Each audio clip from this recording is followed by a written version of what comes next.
Okay, hello everyone. Okay, now we are going to try method 2, which is using IQR, interquartile range. Okay, so in order to do so, okay, first, as usual, yeah, I'll be repeating how to create a formula define name. Yeah, so you block the numeric data, and then you go to formula define name. And in here, you can put name, let's say LBS, for example, and then click OK. Now we already defined that this data is LBS, yeah, this array. Next, you want to make average, and then LBS because we already defined. Okay. Okay, let's just skip the second one.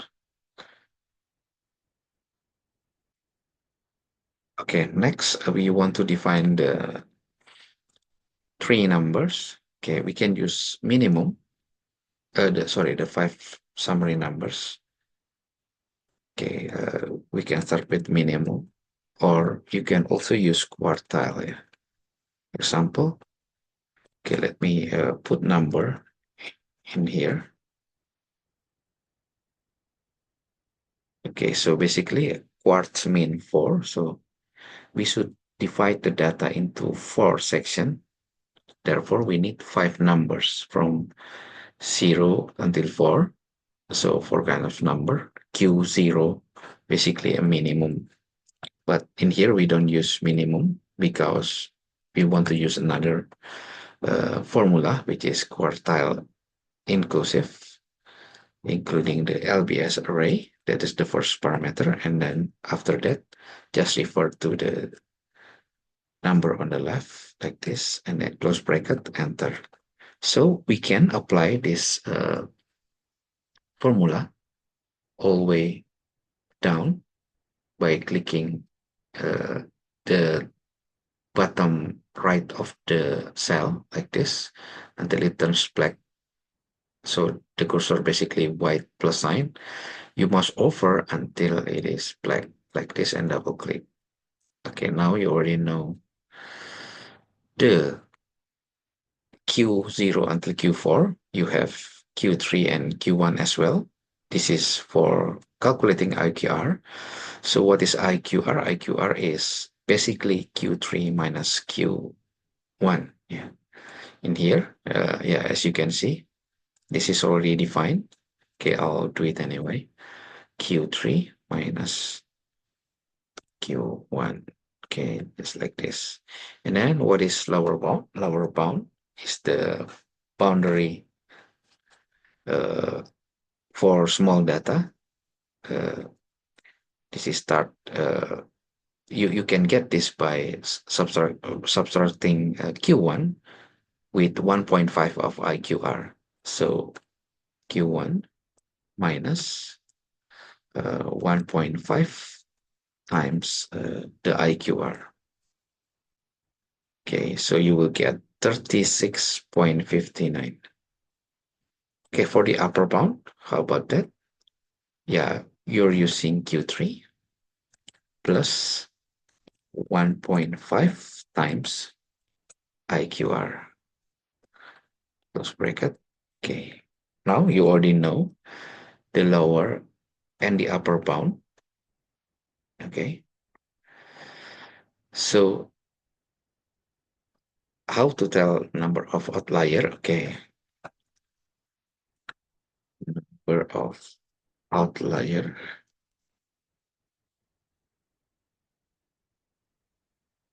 Okay, first we want to know number of outlier below lower bound. Okay, so this is could be any number that is smaller than the lower bound, which is 36.59, and then above upper bound.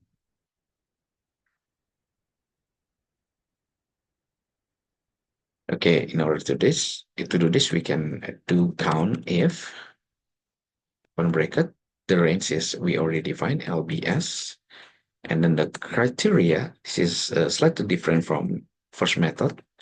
Yeah, we still use the double quote, sorry. That should be less than.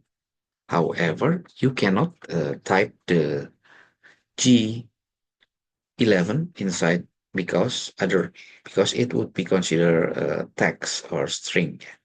So you close the double quote and then you use and sign. It means that you want to take the value of this cell, the the G11 value in here. Okay, now you get 5, yeah.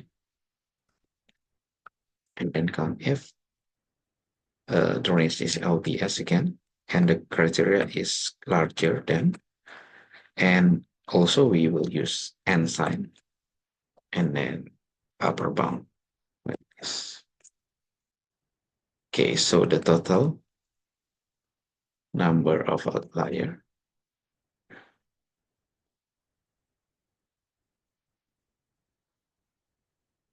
yeah, is basically yeah 13, yeah, 5 plus 8.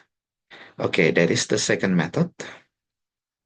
Okay, I believe yeah, we can go forward to the third method. We will be using yeah, we will be using uh BoxPlot or box with and whisker, yeah. Oh yeah, if you want to know which one is the outlier, you can sort, yeah, the data. You block, click data, and then choose sort. Okay, if you choose only the numeric, you don't need to check this one, and it turns gray. But if you block the first row, you have to check this, tick this, yeah. So sort by Labubu sort from the smallest to the largest. Okay, in here you already know the lower bound, which is 36. This, yeah. So this one consider outliers because it is this one is too small, and the one at the bottom, yeah. What is the upper bound? Upper bound is 63.29. Okay, so it start from here, and there is okay.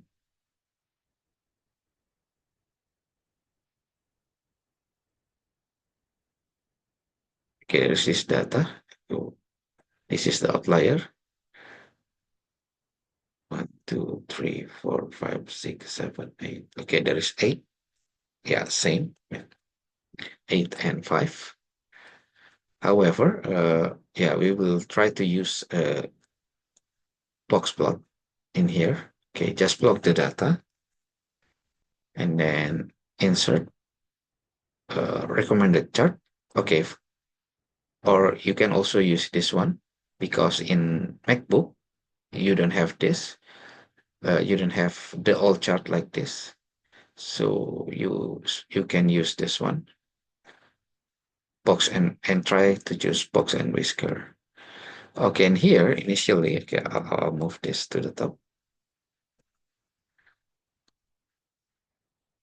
So if you directly calculate this, there will be 1, 2, 3, 4, only 4 at the below the lower bound, and 1, 2, 3, 4, 5, 6, and only 6 above. However, if you try to, okay, let me delete the number one. If you try to stretch, okay, as long as there is no same data, okay, basically if you stretch like this, the point that is two different point that is located at the same place become more visible like this, so you can calculate. However, in here there is no duplicate data. That's why In the Box and Whisker, you can still see 1, 2, 3, 4, 5, 6, 7, 8, 8 data instead of less than that. But if you do have duplicates records, same number of sales, for example, you will find more than one point in the same locations. So you cannot see it as more than one. You can only see it as one. That's why you have to be very careful using this box plot. So yeah, but this is still helpful. You can know what is the smallest data that is above the upper bound. For example, this one you can mouse over 633.60.